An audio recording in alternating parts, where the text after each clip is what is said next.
नमस्कार आदरणीय दर्शकवृन्द। भनिएको छ कि एउटा ठुलो पहाड चढेपछि बल्ल थाहा हुन्छ कि कति धेरै पहाडहरू चढ्न बाँकी छन्। जीवनमा यो प्रेरणादायी भनाइ लागू हुन्छ नै सफलताका लागि, लक्ष्य प्राप्तिका लागि। हामीले प्राप्त गर्नुपर्ने सफलताहरू धेरै हुन्छन्, लक्ष्यहरू धेरै हुन्छन्। हामी सीमित रहन सक्दैनौँ एउटा उपलब्धिमा। यसर्थ एउटा ठुलो उपलब्धि प्राप्त गरेपछि मेरो जीवन समाप्त भयो अथवा मेरो सफलता समाप्त भयो भनेर हामी सीमित रहन सक्दैनौँ। त्यसै गरी थुप्रै सफलता प्राप्तिको लागि हाम्रो चाहना अगाडि बढेको हुन्छ। यही विषयमा केन्द्रित भएर आज नयाँ दिग्दर्शनको उठान गऱ्यौँ। प्रस्तुतिमा नवीन दाहाल, यहाँहरू सबैलाई स्वागत गर्दछु। आज पनि हामी सफलताको राज अन्तर्गत एउटा अत्यन्तै महत्त्वपूर्ण विषयलाई हामीले समेटेका छौँ, चर्चा गर्दैछौँ, जो हाम्रो आजसम्मको प्रस्तुतिमा कहीँ न कहीँ केन्द्रबिन्दुमा रहिरहेको छ। चर्चाको लागि, एउटा सफल जीवनको लागि, एउटा सफल कार्यको लागि यो विषय अत्यन्तै महत्त्वपूर्ण छ भनेर निष्कर्षसहित बारम्बार हामीले चर्चा गरिरहेका छौँ। त्यो हो आध्यात्मिक जीवनशैली। आज हामी यो विषयमा चर्चा गर्छौँ, कुरा गर्छौँ।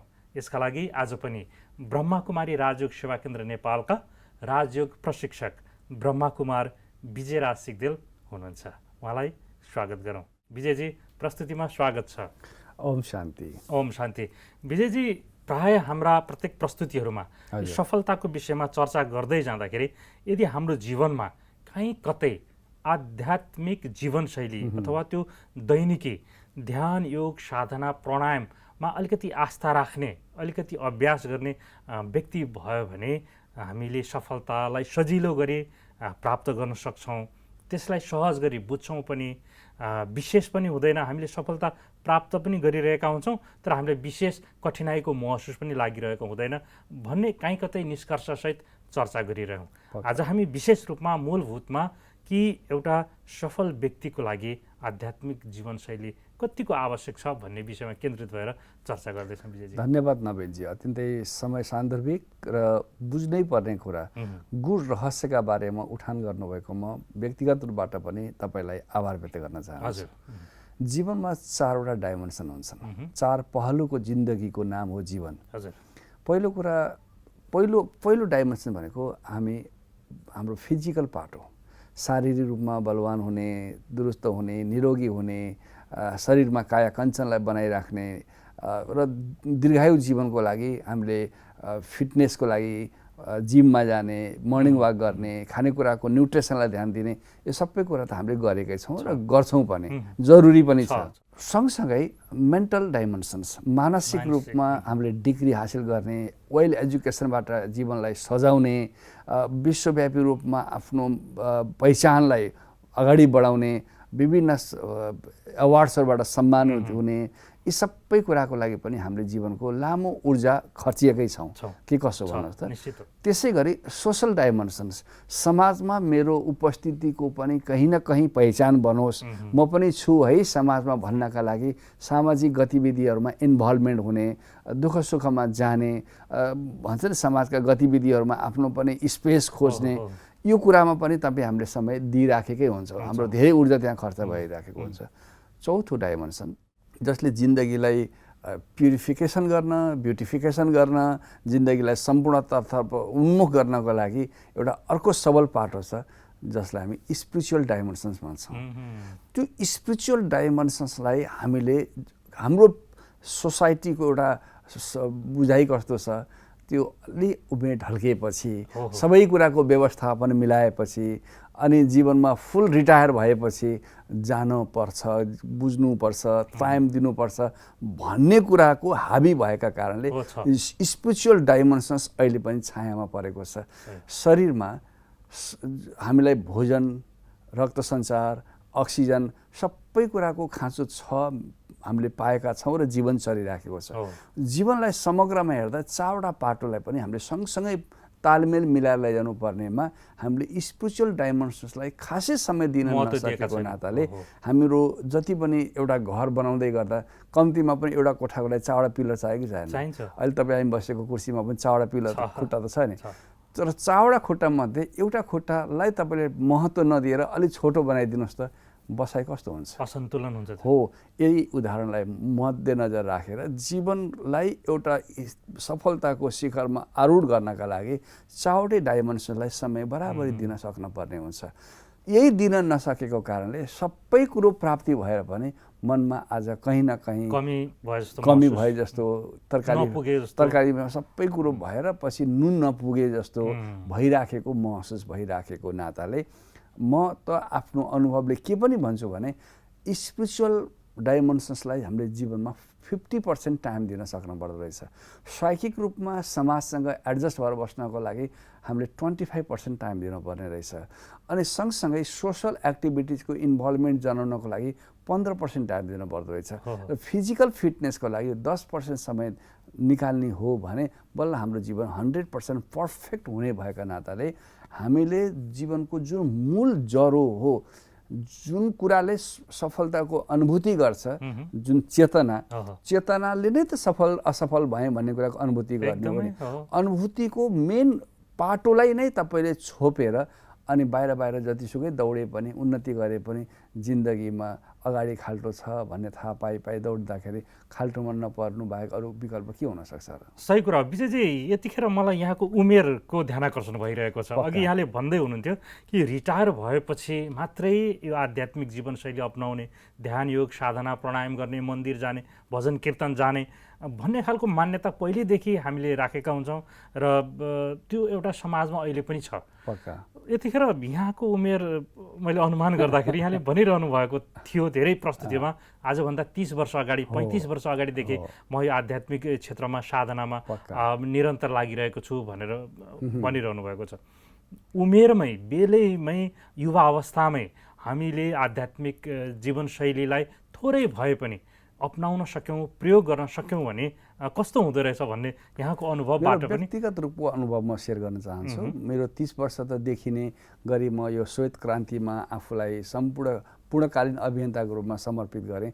त्योभन्दा पहिला म विभिन्न धार्मिक सङ्घ संस्थाहरूमा समय दिन्थेँ, जसको कारणले गर्दा बचपनदेखि नै मेरो मम्मीले मलाई जन्म दिने आमाले राम्रा शास्त्रका कुराहरू पढ्न लगाउने, पढेर सुनाउने, मठ मन्दिरमा जाने, मठ मन्दिरमा गएपछि आफ्नो पर्सबाट निकालेर पैसा मलाई दिएर दान गर्न लगाउने, त्यो बच्चैदेखि एक किसिमको संस्कार भरिदिनु भएको नाताले मलाई बच्चैदेखि यस्तो ठाउँमा जान पाए हुन्थ्यो जुन ठाउँमा मानवीय सेवाको लागि मेरो प्रमुख भूमिका रहोस् भन्ने हिसाबले म ठाउँहरू खोज्दै विभिन्न धर्म सम्प्रदायमा जाँदै गर्दा एडजस्ट हुन सकिराखेको थिएन। मैले भने जस्तो पाइरहेको थिएन। मलाई बौद्धिक रूपमा उन्नति पनि गर्नु थियो, मेरो चारित्रिक विकास पनि गर्नु थियो, म मेरो पढाइबाट सर्टिफाइड पनि हुन मन लागिराखेको थियो। सबै कुराको तालमेल मिलेको मैले लामो समयको खोजीपछि अन्ततः एसएलसी दिएर कलेज लाइफमा भर्ना हुन आउँदाखेरि मैले सेतो लुगा लगाएको दिदी बहिनीहरू एउटा चोकमा बसेर साप्ताहिक कोर्सहरूको बारेमा ब्रिफिङ गरिराखेको ठाउँमा म ठोकिन पुगेँ। उहाँहरूको बोल्ने शैली, उहाँहरूको हाउभाउ, उहाँको प्रस्तुतिले मानौ न चुम्बकले फलामलाई खिच जस्तो मलाई स्वाट्टै खिच्यो र पहिलो बसाइमै मैले निर्णय गरेँ मैले खोजेको ठाउँ यही हो।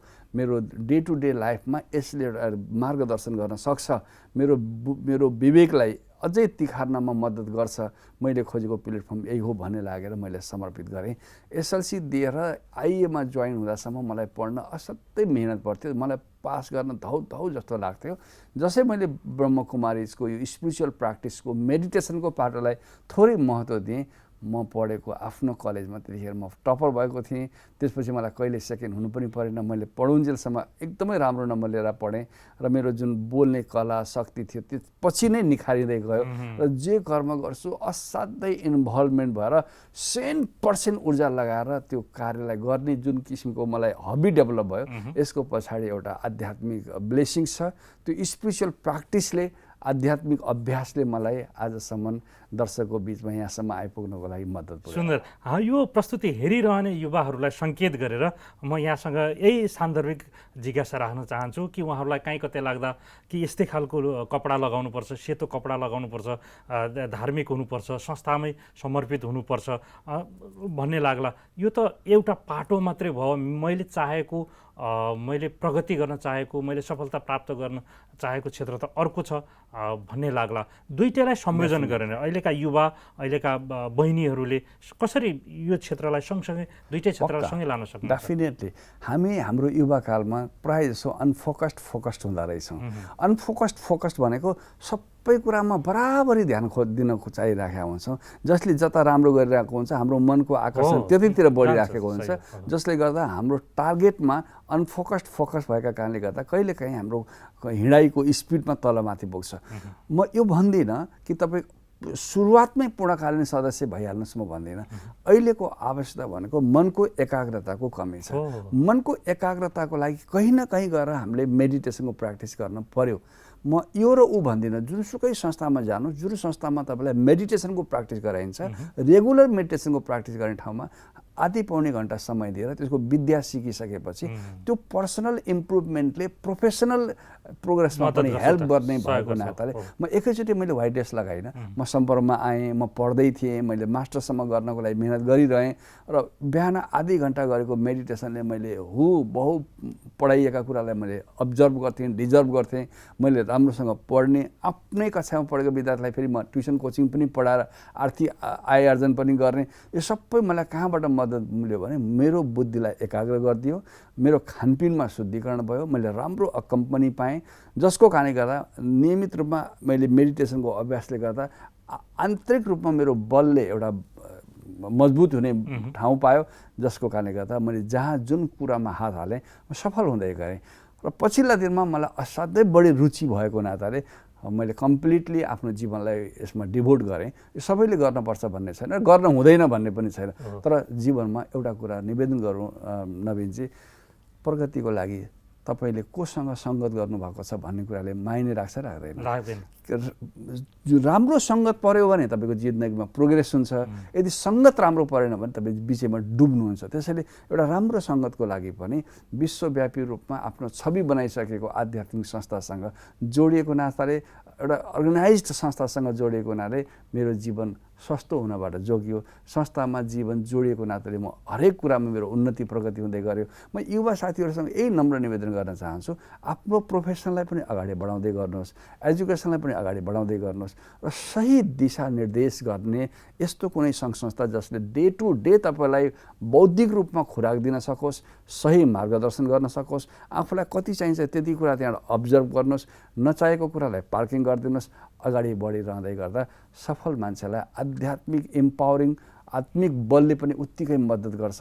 अन्यथा मलाई बच्चैदेखि एउटा के रहर थियो भने म सङ्गतबाट जोगिनुपर्छ है, किनभने म कुसङ्गतमा परेँ भने मेरो जीवनको पुरै लक्ष्य छताल छुङ्ग भत्ता भङ्ग हुन्छ भन्ने लागेर कहीँ न कहीँ म त्यो सतर्क हुन्थेँ। किनभने ठुलो रुखको मुनि बसियो भने एक सरो पानी पनि छेक्छ भन्छ नि। एउटा राम्रो अर्गनाइज संस्थासँग बस्यो भने त्यहाँको हाउभाउ, बोली वचन, रहन सहन, त्यो सबै कुराले हाम्रो दिमागलाई वर्ल्ड डाइमेन्सनमा लैजाने भावनाले स्पिरिचुअल पाटोको व्यवस्थापन बिना जीवनको अरू तीनटा पाटो एकाङ्की हुन्छ भन्ने कुरा मेरो आफ्नो जीवनको भोगाइ हो। नवीनजी, विशेष चाहिँ कतिलाई लाग्छ कि यस्तो कपडाहरू लगाउने, यस्तो कुराहरू गर्ने, ध्यान योग साधना प्राणायामलाई जोड दिने अथवा त्यसमा अभ्यास गर्ने साधनारत व्यक्तिहरू चाहिँ धार्मिक हुन्, धार्मिक हुन सकिँदैन भन्ने कुरा हुन्छ। विशेष चाहिँ यहाँ आफै धार्मिक हो कि आध्यात्मिक हो कि यहाँको जीवनशैलीलाई हामी कसरी परिभाषित गर्न सक्छौँ र त्यस्ता युवाहरू, त्यस्ता वर्गहरूलाई हामीले के सम्बोधन गर्न सक्छौँ?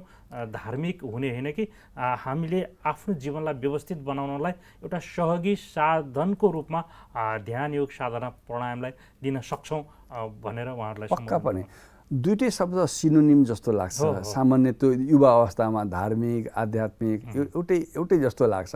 तर हामी यता धेरै शब्दको पछाडि नलागिकन जुनसुकै चाहे त्यो धार्मिक होस् चाहे त्यो आध्यात्मिक होस्, धार्मिक जस्तो एउटा स्कुलको कक्षाका कोठाको कुरा गर्नुभयो भने त्यो धर्म जस्तो भयो।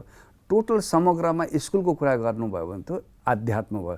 आध्यात्मले समग्रताको कुरा गर्छ, धर्मले त्यसलाई खण्डित रूपमा बुझिराखेको हुन्छ। जस्तो मुस्लिम, हिन्दू, क्रिस्चियन यतातिरको सम्प्रदाय बेसबाट अगाडि बढ्यो भने त्यो धार्मिक भयो। र त्यो सम्प्रदायभन्दा पनि माथि उठेर हामीले समग्रमा व्यक्तिको उन्नति र मानवीय सेवामा आफ्नो सहभागिता जनाउने एउटा प्याटर्नलाई हामीले स्पिरिचुअलिटी भन्छौँ। स्पिरिटको अध्ययन गर्ने एउटा अध्यायलाई स्पिरिचुअलिटी भन्छ। The study of spirit is called to spirituality. आत्माको ज्योतिको प्युरिफिकेसनको लागि, चेतनाको उच्च अवस्थामा लिएर जानका लागि त्यसलाई पनि बल चाहिने भएको नाताले, जसरी मानुस आकाशमा उड्ने जहाजलाई हाल्ने पेट्रोल र बाटोमा हिँड्ने गाडीलाई हाल्ने पेट्रोलको क्वालिटीमा फरक पर्छ कि पर्दैन? डेफिनेटली फरक पर्छ, नम्बर 1। नम्बर 2, कुनै ग्रह नक्षत्र स्पेसमा जाने जुन हुन्छ नि एउटा त्यसलाई रकेट अगाडि बढ्दै जाँदा त्यसको केही भाग छुट्दै छुट्दै छुट्दै छुट्दै जान्छ, ख्याल गर्नुभएको छ? सबैलाई बोकेर हिँड्दैन। जत्रो रकेट सुरुमा देख्नु भएको छ त्यहाँ ठाउँमा पुग्दासम्म त एउटा सानो पाटो मात्रै बाँकी रहन्छ। हो, जीवनमा आध्यात्मको यात्रामा अगाडि बढेपछि ती नचाहिने कुराहरू छुट्दै छुट्दै छुट्दै छुट्दै जान्छ, तपाईँ गन्तव्यमा ट्वाक्क पुग्नुहुन्छ। त्यसैले स्पिरिचुअलिटीले तपाईँलाई यो विभिन्न कुराको एट्याचमेन्टबाट डिटाच्ड हुन मद्दत गर्छ, भित्री बलबाट गर्छ। म आध्यात्मिक यात्रामा नाउन्जेलसम्म मेरो खानपिनको ठेगान थिएन, लगाउने कुराको ठेगान थिएन, म कतिखेर उठ्ने कतिखेर सुत्ने यो पनि थाहा थिएन, के सोच्ने भन्नेसम्म पनि मलाई कुरा थाहा थिएन। जब यो अध्यायमा म आएँ, मेरो खानेकुराको सात्विकता बढ्न थाल्यो। खानेकुरामा सात्विकता बढ्ने बित्तिकै विचारमा शुद्धता आउन थाल्यो। विचारमा शुद्धता आउन थालेपछि मानवीय कार्यमा जोडिन मन लाग्यो। मानवीय कार्यमा जोडेपछि दुआएँ प्राप्त भयो, आशीर्वाद प्राप्त भयो। आशीर्वाद प्राप्त भएपछि मैले मेरो जीवन पाएकोमा मलाई गौरवको महसुस हुन थाल्यो। कति धेरै कुराको प्याटर्न चेन्ज हुँदो रहेछ नि। त्यसैले आफ्नो गन्तव्यमा पुग्नको लागि मैले हाल्दै गरेको इन्धनको क्वालिटी कस्तो छ भन्ने कुरालाई ख्यालमा राख्नुपर्छ भने जस्तै स्पिरिचुअलिटी जीवनरूपी विमानलाई, जीवनरूपी रकेटलाई गन्तव्यसम्म पुग्नको लागि इन्धनको भूमिका निर्वाह गर्छ। इन्धन बिना गाडी जतिसुकै नयाँ भए पनि, जतिसुकै बटारेर स्टार्ट गर्न खोजे पनि जीवन चल्छ र चल्दैन। एउटा गुलाब लगाउनु भयो, फुल्यो, फुलेर टप्प टिपेर नाकको डन्डी मलाई जाँदा बास्ना आएन भने त्यो गुलाबको कुनै मिनिङ हुन्छ र? हो, त्यसै गरी भौतिक कुराहरू भनेको गुलाबका फुलहरू हुन् र फुलभित्रको बास्ना भनेको स्पिरिचुअलिटी हो। यो धर्म, संस्कार, संस्कृति सबै कुरालाई समेटेर योभन्दा पनि माथि उठेर जीवनलाई असाध्यै सरलीकरण गर्ने, सिम्प्लिफाइड गर्ने, व्यवस्थित गर्ने, वेल अर्गनाइज्ड गर्ने र आफ्नो जीवनको गन्तव्यसम्म पुग्नको लागि ब्याकसाइडमा पावरको कलेक्सन गर्दै कलेक्टिभ उद्देश्यका साथ अगाडि बढ्ने एउटा सुन्दर पाटो हो। यो जीवनको पद्धति हो। पद्धति बिना हामी अगाडि बढ्न सक्दैनौँ। कतिपयलाई लाग्छ कि अब यस्तो आध्यात्मिक जीवनशैली तिर लाग्ने हो भने त्यहाँ धेरै कडा अनुशासन हुन्छ। त्यहाँ खाना अथवा यस्तो रहन सहनहरूको अनुशासन हुन्छ, परहेज हुन्छ। आफूले चाहे जस्तो कुराहरू खान पाइँदैन, केही कपडाहरूको लगाउनुपर्छ, त्यस्तै खालको विशेष वस्त्रहरू पहिरिनुपर्छ, धेरै बन्धनहरू हुन्छ, स्वतन्त्र हुन सकिँदैन भन्ने खालको मान्यता पनि हुन्छ। यसलाई कसरी सम्बोधन गर्नु? यस्तो छ, तपाईँको उद्देश्य अनुसारको सुप्रिम डिसिप्लिन त जरुरी छ कि कसो? अब एउटा शरीर चलाउनको लागि तपाईँले निश्चित रूपमा श्वास लिने, श्वास छोड्ने कुरा गर्नुपर्ने हुन्छ नि। अब श्वास लिँदै गाह्रो मान्नुभयो, श्वास फ्याँक्नै गाह्रो मान्नुभयो भने त जीवन चल्छ र चल्दैन? एउटा जीवन चल्नको लागि ब्रेथिङको जति महत्त्व छ, श्वास प्रश्वासको जति महत्त्व छ, जीवनमा सफलता प्राप्ति गर्नको लागि डिसिप्लिनको पनि त्यतिकै महत्त्व छ। अब तपाईँले त्यो डिसिप्लिनलाई कतिसम्म, कुन हदसम्म तपाईँले अप्नाउने, तपाईँको पारिवारिक परिस्थिति कस्तो छ, प्रोफेसनको प्रकृति कस्तो छ, त्यो कुरालाई पनि ख्यालमा राखेर आवश्यक डिसिप्लिनलाई मेन्टेन गर्दै जाने र जुन कुरा तपाईँलाई अहिले सम्भव छैन त्यसलाई पार्किङ गर्दै जाने। सबै कुरा एकैचोटि आजकै भोलि भइहाल्छ भन्ने छैन। हरेक कुराको पनि उमेर अनुसार, आवश्यकता अनुसार, प्रोफेन्स अनुसार हामीले डिसिप्लिनलाई मेन्टेन गर्दै जानुपर्ने हुन्छ। ट्र्याकमा नआएसम्म, फर्मेटमा नआएसम्म कहिले पनि जीवनमा प्रगति भएको नदेखिएको नाताले कुनै पनि सफल व्यक्तिको जिन्दगीमा हेर्नुहोस् त उसको पछाडि सुप्रिम डिसिप्लिन छ कि छैन? एकदमै छ। जति स्ट्रङ डिसिप्लिनमा हामी हुर्किन्छौँ त्यति नै जीवन एउटा फर्मेटमा डेभलप हुन्छ र जीवन साँच्चीकै अरूलाई आदर्श बन्छ। अब एउटा नदीलाई एउटा धार दिएर समुद्रमा पुर्याउनु र जताभावी त्यसको बाटो खोलिदिने हो भने त कहाँ पुग्छ भन्नुहोस् त? कहीँ पनि पुग्दैन नि। जीवनको धारलाई पनि निश्चित गति दिएर एउटा गन्तव्यको सागरसम्म पुर्याउनको लागि त केही त मेहनत गर्नुपर्छ। अब केही पनि नगरिकन, डिसिप्लिनमा नरहिकन परतन्त्र छाडातन्त्रमा रहने अनि सफलता प्राप्त गर्ने त्यस्तो के क्यासुल बनेछ र? अहिलेसम्म सम्भावना नै छैन त्यस्तो। विजयजी, यही बिचमा केही युवाहरू हुनुहुन्छ, केही युवतीहरू हुनुहुन्छ र घर गृहस्थमा बस्ने आमाहरू, बुवाहरू हुनुहुन्छ। दुईटा वर्ग यतिखेर हाम्रो समाजमा हुनुहुन्छ, विवाहित र अविवाहित भनौँ।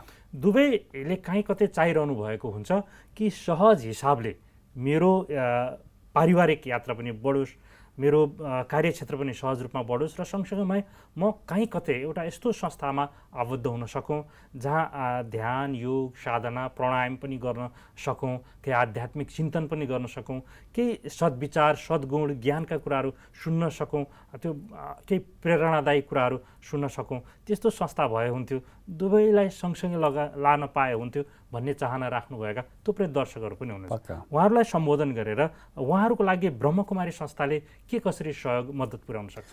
गृहस्थ जीवन जस्तो उत्कृष्ट आश्रम कहीँ पनि हुनै सक्दैन, चाहे त्यो दैविक कालमा होस् चाहे अहिले सामान्य अवस्थाको बेलामा होस्। गृहस्थ आश्रमलाई नै मन्दिर बनाउने र मन्दिरभित्र बसेका हरेक मानिसहरूलाई देवी देवताको रूपमा व्यवहार गर्ने, विचारमा रूपान्तरण गर्ने, दिव्य दृष्टिमा अपरेसन गरेर सबैलाई हेर्ने विचारको सात्विकतालाई बढाउँदै लैजाने, जो जहाँ छ त्यहीबाट उठ्ने। तपाईँलाई घर छोड्नु भन्नु परेको छैन, ड्रेस र एड्रेस नबदलिकन पनि विचारको रूपान्तरण नगरुन्जेलसम्म हामी अगाडि बढ्न सक्दैनौँ। अहिले मूलत चाहिएको के हो भने हामी मानसिक रूपमा मजबुत, जसलाई स्पिरिचुअल इम्युन सिस्टम स्ट्रङ हुनपर्ने आवश्यकता छ। कुनै पनि क्षेत्रमा स्पिरिचुअल इम्युन सिस्टम स्ट्रङ हुनका लागि हामी कहीँ न कहीँ स्पिरिचुअल अर्गनाइजेसनमा जोडिनु पर्ने भएको हुनाले सर्वसुलभ नाम नै छ सहज राजयोग। कुनै पनि कर्म गर्दा गर्दै पनि मनलाई एउटा सुप्रिम एनर्जीसँग रिकनेक्ट गरेर शक्ति लिँदै अगाडि बढ्दै जाने यति सजिलो विद्या छ। तपाईँको आफ्नो अनुकूलले गर्न सक्नुहुन्छ, घर व्यवहारमै रहनुहोस्। खानपिनमा सामान्य आफैले बुझ्दै गएपछि आफै त्यसलाई बदलिँदै जानुहुन्छ, त्यो कुनै ठुलो कुरो नै भएन। किनभने रोग लागेर भोलि छोड्दै जानुभन्दा त निरोगी हुनुहोस् भन्न पाउने कि नपाउने हगि। त्यसैले हिजोसम्मका अवस्थासम्म ब्रह्मकुमारीले भनेका कुरा कतिपय मान्छेलाई यो सम्भव छैन भने जस्तै लागे पनि अहिले करुणा कालमा हेर्नुहोस् त मान्छेको शुद्धिकरणमा विकास भएको छ कि धेरै विकास भयो। अनि एकले अर्कालाई हेर्ने दृष्टिकोणमा भोलि त्यो जीवाणुले छोएपछि के धने के गरे एकैचोटि लाँदो रहेछ नि एकै झड्काले। अब हेर्ने दृष्टिकोणमा परिवर्तन आएको छ। खानेकुरामा मांसाहारी भोजनभन्दा शाकाहारी भोजनलाई यसले कम अट्याक गर्ने भएको हुनाले स्वाभाविक रूपमा अहिले मान्छेहरूको शाकाहारी भेजिटेरियन लाइफ बढ्दो अवस्थामा छ। मित्र, कुनै रोगले तपाईँलाई न्याकेर फेरि त्यो ट्र्याकमा आउनुभन्दा त बरु विवेकपूर्वक आफैले जानेर एउटा ईश्वरीय शक्तिको पावर लिँदै जीवनलाई सहज सरल स्वाभाविक सात्विक बनाउनका लागि कसैले त्यो प्लेटफर्म दिन्छ भने त सदुपयोग गर्नु बुद्धिमत्ता नै त होला। अत्यन्त सुन्दर विजयजी, आज पनि हामीले एक सफल व्यक्तिको लागि, सफलता प्राप्तिको लागि, लक्ष्य प्राप्तिको लागि आध्यात्मिक जीवनशैलीले कतिको मद्दत गर्छ भन्ने विषयमा केन्द्रित भएर चर्चा गऱ्यौँ। यो समयको लागि धेरै धन्यवाद। Thank you very much. हजुर दर्शकवृन्द, यहाँहरूले आजको चर्चा यो कुराकानीबाट पक्कै महसुस गर्नुभयो कि आफ्नो जुन क्षेत्रमा भए पनि, जुन क्षेत्रमा कार्य गरिरहँदाखेरि पनि आफ्नो जीवनलाई अलिकति समय व्यवस्थापन गरेर आध्यात्मिक संस्थासँग जोडिन सक्यौँ भने दैनिक रूपमा ध्यान योग साधना प्राणायाम लगायत आध्यात्मिक चिन्तन र ज्ञानको प्रभाव आफूमा अलिकति राख्न सकियो भने त्यसले पक्कै पनि हाम्रो कार्यक्षेत्रलाई मद्दत गर्ने रहेछ, सहयोगी बनाउने रहेछ र सफलता प्राप्तिको लागि, लक्ष्य प्राप्तिको लागि एउटा सुन्दर माध्यम हुने रहेछ भन्ने निष्कर्षसहित आज हामीले यो नयाँ दिग्दर्शनमा चर्चा गऱ्यौँ र आजको प्रस्तुतिबाट नवीन दाहाल बिदा हुन्छु। नमस्कार, धन्यवाद।